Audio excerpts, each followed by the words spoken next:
তার চেয়ে নিকটতর প্রতিবেশী নাই, অঙ্কুশ সাইনি তিনি, আরাম দেয়নি। চিনি বহুকাল, সেই কোন পাল যুগ থেকে। তাকে দেখে এঁকেছি অনন্ত চিত্রকলার ঘোরে, উপুর দুপুর রঙে, বর্ণিল উচ্ছ্বাসে ঘাসে ঘাসে হারাই। অস্ফুটে হয়নি বলাও, পথপাশে মেঠো ঘাসে ভোরের আলোয় ঝিকমিক করে যে শিশির, সে তো আমারই প্রণতি ঘোর। ডাহুক ডাহুক অপ্রেমের বৈরী বেড় ভেঙে ভেঙে ছুটে আয় দেহের দেউল। হে আমার উত্তরের হিম, দক্ষিণ জলধি কেন কেঁপে ওঠে তোমার চুম্বনে? সে স্পর্শে কি এমন ছিল তোলপাড়? রাতের জলোচ্ছ্বাস এসেছে অথই তেড়ে উন্মত্ত ভাসান শির। তখনও তোমার পাশে অধমের নাও ভিড়েছিল। জাহিদ মুস্তফার লেখা হে আমার উত্তরের হিম। শুভ সকাল সবাইকে, আমন্ত্রণ সকাল 24-এ। আজ অনুষ্ঠান সঞ্চালনা করছি আমি তাসনুফা মোহনা। প্রিয় দর্শক, চলুন দেখে আসি আজকের আবহাওয়া কে বলছে। গত 24 ঘন্টার আবহাওয়ার তথ্য জানাবো, সেই সাথে জানিয়ে দেব আজ সারা দিনের আবহাওয়ার পূর্বাভাস। ঢাকায় সর্বোচ্চ তাপমাত্রা 26.2 ডিগ্রি সেলসিয়াস, সর্বনিম্ন 18 ডিগ্রি সেলসিয়াস। রাজশাহীতে সর্বোচ্চ 25.8 ডিগ্রি সেলসিয়াস, সর্বনিম্ন 13 ডিগ্রি সেলসিয়াস। রংপুরে সর্বোচ্চ 27.2 ডিগ্রি সেলসিয়াস, সর্বনিম্ন 15.1 ডিগ্রি সেলসিয়াস। ময়মনসিংহে সর্বোচ্চ 26.5, সর্বনিম্ন 16.4 ডিগ্রি সেলসিয়াস। সিলেটে সর্বোচ্চ 28.5 ডিগ্রি সেলসিয়াস, সর্বনিম্ন 17.5 ডিগ্রি সেলসিয়াস। চট্টগ্রামে সর্বোচ্চ 26.2 ডিগ্রি সেলসিয়াস, সর্বনিম্ন 17.3 ডিগ্রি সেলসিয়াস। খুলনায় সর্বোচ্চ তাপমাত্রা থাকতে পারে 26.8 ডিগ্রি সেলসিয়াস, সর্বনিম্ন 14.4 ডিগ্রি সেলসিয়াস। বরিশালে সর্বোচ্চ 26.4, সর্বনিম্ন 15.3 ডিগ্রি সেলসিয়াস। দেশের সর্বনিম্ন তাপমাত্রা যশোর 9.5 ডিগ্রি সেলসিয়াস। দেশের সর্বোচ্চ তাপমাত্রা সীতাকুণ্ড 30 ডিগ্রি সেলসিয়াস। অস্থায়ীভাবে আংশিক মেঘলা আকাশ সহ সারা দেশের আবহাওয়া শুষ্ক থাকতে পারে। দিন এবং রাতের তাপমাত্রা 1 থেকে 2 ডিগ্রি সেলসিয়াস হ্রাস পেতে পারে। মধ্যরাত থেকে সকাল পর্যন্ত সারা দেশে মাঝারি থেকে ঘন কুয়াশা পড়তে পারে।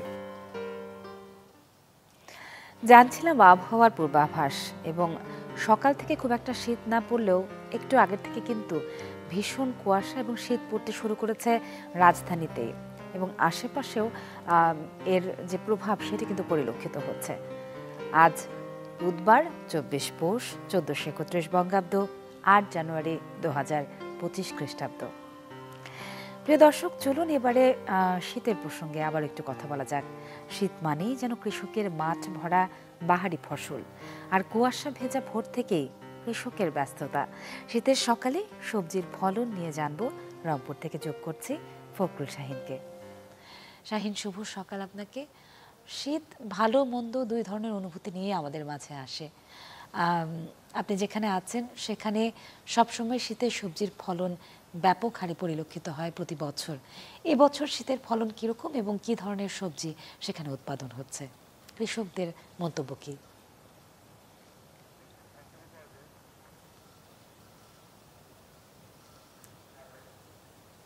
তাসনুবা, শুভ সকাল। আপনাকে শুরুতে জানিয়ে দিই, সেটি হচ্ছে যে রংপুর অঞ্চল কিন্তু এটি ফসলের ভান্ডার এবং শাকসবজিরও ভান্ডার বলা যায়, এবং সবচেয়ে বেশি আমরা লক্ষ্য করি যে শীতকাল এলেই বিভিন্ন রকম শাকসবজিতে ভরে ওঠে বাজারগুলো এবং ফসলে। আমি যেখানে আছি এটি হচ্ছে রংপুরের দর্শনা এলাকা, এবং এখানে আমরা দেখতে পাচ্ছি আমার পিছনেই কিন্তু অনেকগুলো সবজি ক্ষেত রয়েছে। আমি যেখানে দাঁড়িয়ে আছি এটি হচ্ছে যে শাকের ক্ষেত, মূলা শাক এখানে করা হয়েছে, এবং পাশে বাঁধাকপি রয়েছে, ফুলকপি রয়েছে, আলু রয়েছে, লাল শাক রয়েছে, সরিষা ক্ষেত রয়েছে, অনেক শাকসবজি অর্থাৎ ফসলের সমারোহ কিন্তু এখানে আছে।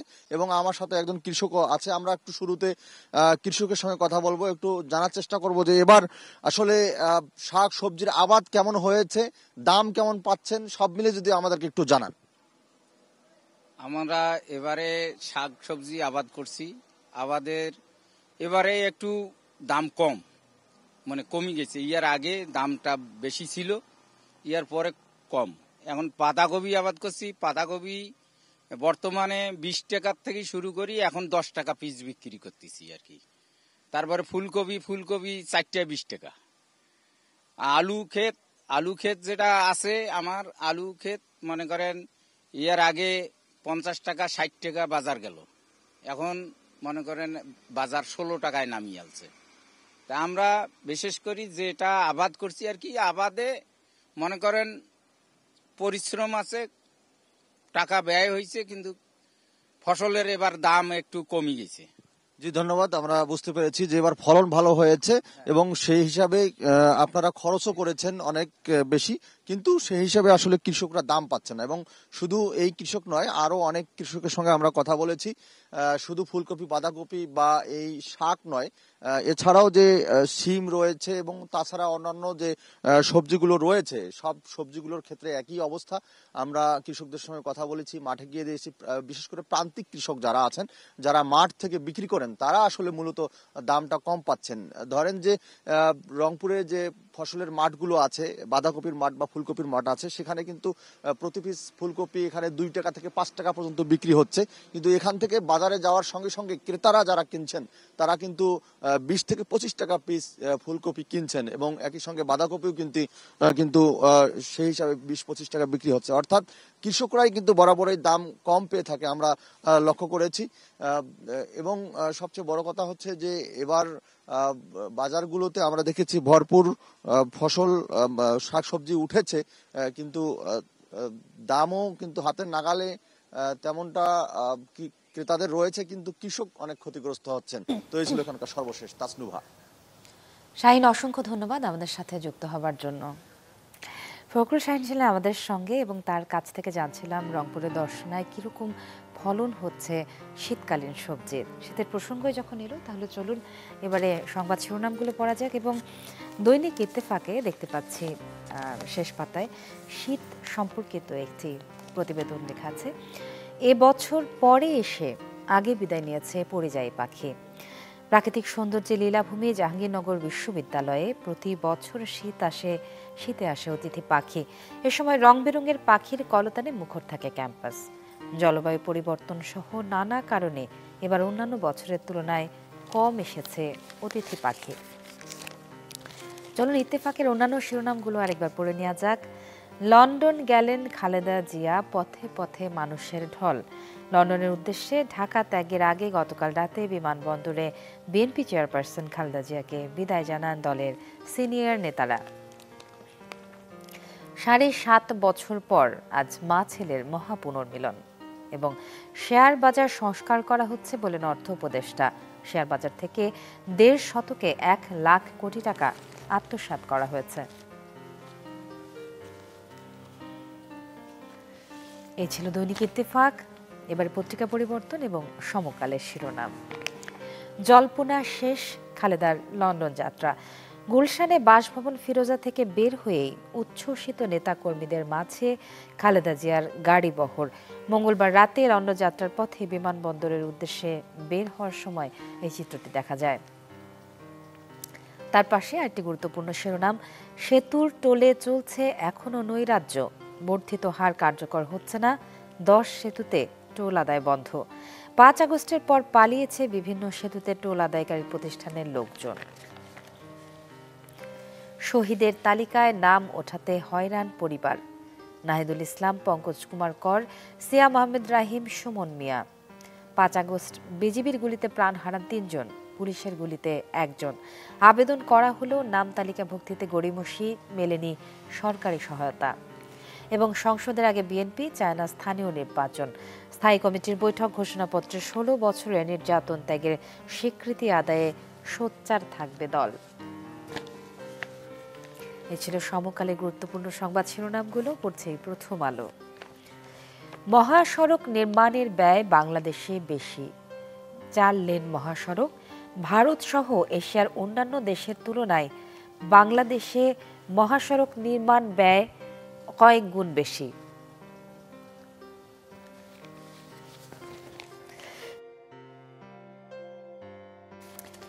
শৈত্যপ্রবাহ আসছে, সঙ্গে কুয়াশা থাকবে 1 সপ্তাহ এবং মুঠোফোনে কথা, ইন্টারনেট সেবায় করের বোঝা আবারও বাড়ানোর চিন্তা।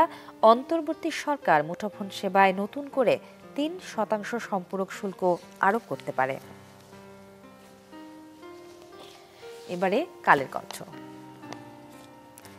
শিল্প বাণিজ্যে অশনি সংকেত, গ্যাসের দাম দ্বিগুণ করার প্রস্তাবে ব্যবসায়ী মহলে উৎকণ্ঠা, দ্রব্যমূল্য আরও বাড়বে। বাড়তি ভ্যাটে আরও চাপে পড়বে শিল্প, আবারও অস্থির হচ্ছে ডলার বাজার। ট্রান্সকমের সিমিন ও ছেলের বিলাসী ফ্ল্যাট দুবাইয়ের দ্বীপে। সিমিন রহমান এবং জারাইফ আয়াত হোসাইন। বিদেশি বিনিয়োগের অনুমোদন নেই ট্রান্সকম গ্রুপের। পাম জুমের সর্বাধুনিক ও আকর্ষণীয় ক্রিসেন্ট সড়কে ফ্ল্যাট, আছে দামি গাড়ি। সর্বশেষ পত্রিকা যুগান্তর পড়ছে। ব্যবসায়ী নেতাদের প্রতিক্রিয়া, অর্থনীতি ধ্বংস করতে গ্যাসের মূল্য বৃদ্ধির প্রস্তাব, দেশবিরোধী চক্রান্ত কিনা তা খুঁজে বের করার দাবি। স্থায়ী কমিটির বৈঠক, অন্তর্বর্তী সরকারের অধীনে স্থানীয় নির্বাচন চায় না বিএনপি। রাজধানীতে দর্শকের সারিতে পুলিশ, ফ্রি স্টাইলে ছিনতাই জিম্মি নগরবাসী। রাউজানের রাজা ছিলেন ফজলে করিম চৌধুরী। 16 বছরের অত্যাচার নির্যাতনের দুঃসহস্মৃতি বয়ে বেড়াচ্ছে অসংখ্য মানুষ। তার দৃষ্টান্তমূলক শাস্তির প্রহর গুনছেন ভুক্তভোগীরা। এবং সাংবাদিকদের প্রধান উপদেষ্টার প্রেস সচিব, বেশি সংস্কার না চাইলে ডিসেম্বরের মধ্যে নির্বাচন। সরকার -2 ফর্মুলা নিয়ে ভাবছে না। গণ অভ্যুত্থানে হত্যা ও গুমে জড়িত 97 জনের পাসপোর্ট বাতিল। যেমনটি প্রথম আলোতে পড়ছিলাম, শৈত্যপ্রবাহ আসছে, কনকনে শীত, কাঁপছে পঞ্চগড়, বইছে মৃদু শৈত্যপ্রবাহ। পঞ্চগড়ের আবহাওয়ার পরিস্থিতি জানাচ্ছিলাম কিছুক্ষণ আগে এবং সেই পরিস্থিতি সম্পর্কে আরো বিস্তারিত জানবো। যুক্ত করছে সহকর্মী হোসেন রায়হানকে। রায়হান, শুভ সকাল আপনাকে। আজ পঞ্চগড়ে তাপমাত্রা কত এবং পঞ্চগড়ে শৈত্যপ্রবাহর দিকে যাচ্ছে কিনা পঞ্চগড়, সেখানকার জনজীবনের পরিস্থিতি কি, সবকিছু জানতে চাই। জি, আজকে পঞ্চগড় জেলার সর্বনিম্ন তাপমাত্রা রেকর্ড করা হয়েছে সকাল 6টায়, সেটি 14.4 ডিগ্রি সেলসিয়াস। তো আপনি জানেন যে বিগত 3 দিন ধরে তাপমাত্রা এখানে কিছুটা উন্নতি হয়েছে, অর্থাৎ 10 ডিগ্রির উপরে এসেছে। কিন্তু তারপরেও যে সমস্যা সেটি হচ্ছে যে রাত ভর কিন্তু উত্তর থেকে যে সেটি মানুষের জীবনযাত্রা সীমাহীন কষ্ট হচ্ছে। রাত থেকে ভোর রাত এবং কোনোভাবে ঘর থেকে বের হতে পারছে না। আবহাওয়া অফিসের সঙ্গে কথা বলা হয়েছে, তারা যেমনটি জানিয়েছে যে 8 তারিখ থেকে 11 তারিখের মধ্যে এই অঞ্চলের উপর দিয়ে হালকা বৃষ্টিপাত হওয়ার পূর্বাভাস তাদের কাছে রয়েছে। সেই মোতাবেক কিন্তু গত 3 দিন ধরেই মেঘাচ্ছন্ন আকাশ রয়েছে এখানে। দিনে সূর্যের আলো মানুষ দেখতেই পায় না, এমন পরিস্থিতি বিরাজ করছে। এবং তারা এটিও জানিয়েছে যে এই মাসের মধ্যে একাধিকবার হালকা এবং মৃদু শৈত্যপ্রবাহ বয়ে যাওয়ার পূর্বাভাস তাদের কাছে রয়েছে। সেই ক্ষেত্রে তাপমাত্রা 4 থেকে 6 ডিগ্রি ঘরে নামবে বলেও তারা জানিয়েছে আমাকে। তো অব্যাহত দুর্ভোগ চলছেই গোটা। আপনি জানেন যে গত ডিসেম্বর মাসের প্রথম থেকে শেষ পর্যন্ত তাপমাত্রা 1 ডিগ্রির ঘরে উঠানামা করেছে এবং সেটি অব্যাহত ছিল পুরো ডিসেম্বর মাস পর্যন্ত। আবহাওয়া অফিসের যে তথ্য তাতে তারা উল্লেখ করেছে যে তাপমাত্রা জানুয়ারি মাসে সর্বোচ্চ পর্যায়ে যেতে পারে। সেক্ষেত্রে তারা অনুমান করছে যে 4 থেকে 6 ডিগ্রি পর্যন্ত তাপমাত্রা এখানে নামবে, এমন পূর্বাভাস তারা দিয়েছে। আর পাশাপাশি এই অব্যাহত শীতে প্রতিদিন জেলা পর্যায়ের যতগুলো সরকারি এবং বেসরকারি হাসপাতাল রয়েছে সেগুলোতে অসুস্থ মানুষ, অর্থাৎ শীতজনিত নানা রোগে আক্রান্ত হয়ে মানুষজন আসছে।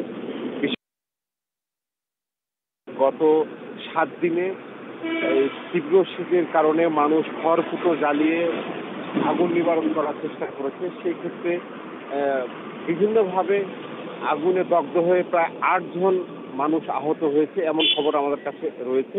এবং গত 2 দিন আগে পঞ্চগড় আধুনিক সদর হাসপাতালে শীতজনিত রোগে একটি শিশুর মৃত্যু হয়েছে, এই তথ্য আমাদের কাছে রয়েছে। সব মিলে মানুষের মধ্যে অসংখ্য ধন্যবাদ রায়হান, অসংখ্য ধন্যবাদ আপনাকে আমাদের সাথে যুক্ত হবার জন্য। পঞ্চগড় থেকে শীত, কুয়াশা এবং শৈত্যপ্রবাহ নিয়ে কথা বলছিলেন সহকর্মী হোসেন রায়হান। এবারে সকাল 24 থেকে বিরতির সাথে থাকুন।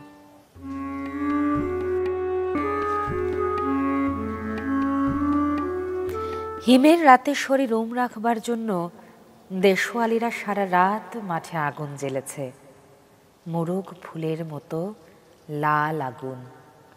শুকনো অশ্বত্থ পাতা দুমড়ে এখনো আগুন জ্বলছে তাদের। সূর্যের আলোয় তার রং কুমকুমের মতো নেই আর, হয়ে গেছে রোগা শালিকের হৃদয়ের বিবর্ণ ইচ্ছার মতো। সকালের আলোয় টলমল শিশিরে চারদিকের বন ও আকাশ ময়ূরের সবুজ নীল ডানার মতো ঝিলমিল করছে। ঘুরে ফিরে আবারও জীবনানন্দ দাশ, সেখানে এসেই থামতে হয়। কবিতার শিরোনাম শিশির। আমন্ত্রণ আরও একবার সকাল 24-এ। সাথে আছি তাসনোভা মোহনা। হিমহীন কুয়াশার কথা বলছি, আর এই শীতের সময়ে যে বিষয়টি নিয়ে কথা না বললেই নয়, সেটি খেজুরের রস। যশোরে ধুম পড়েছে খেজুরের রস থেকে গুড় পাটালি তৈরির। গাছি ও কারিগরদের ব্যস্ততা বেড়েছে জেলা জুড়েই। এদিকে চাহিদা বৃদ্ধির কথা মাথায় রেখে আধুনিক পদ্ধতি ব্যবহার করে গড়ে তোলা হচ্ছে বাণিজ্যিক খেজুর বাগান। জেলার ঐতিহ্য ও অর্থনীতি টিকিয়ে রাখার স্বার্থেই এই খাতের উদ্যোক্তাদের সব ধরনের সহায়তা দেওয়া হচ্ছে বলে দাবি কৃষি সম্প্রসারণ অধিদপ্তরের। সারি সারি গাছ থেকে নামানো হচ্ছে রসে ভরা মাটির হাঁড়ি। তবে সেজন্য গাছের ডগায় ঝুঁকি নিয়ে উঠতে হচ্ছে না গাছিদের। মাটিতে দাঁড়িয়েই করা যাচ্ছে সংগ্রহের কাজ। খাটো জাতের ব্যতিক্রমী খেজুর বাগান গড়ে তুলেছেন যশোর সদরের ফতেপুর গ্রামের উদ্যোক্তা মামুন কাইসার। তিনি জানান, আধুনিক পদ্ধতি ব্যবহার করে 6 বছর আগে নিজের 10 বিঘা জমিতে রোপণ করেছিলেন 700 চারা গাছ, যা থেকে ইতিমধ্যেই শুরু করেছেন রস সংগ্রহ। এই বছর থেকে আমরা হারভেস্ট শুরু করেছি।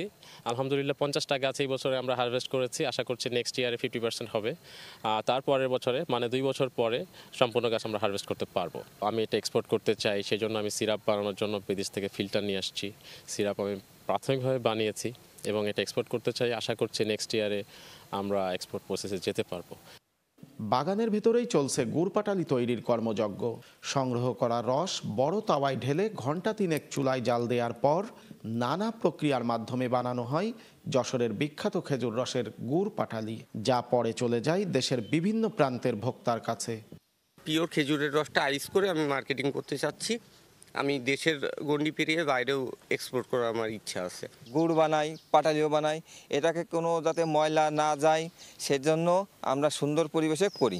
যশোরের ঐতিহ্য ও অর্থনীতি টিকিয়ে রাখার স্বার্থেই এ খাতের উদ্যোক্তাদের সব ধরনের সহায়তা দিতে প্রস্তুত সরকার, দাবি কৃষি সম্প্রসারণ অধিদপ্তরের।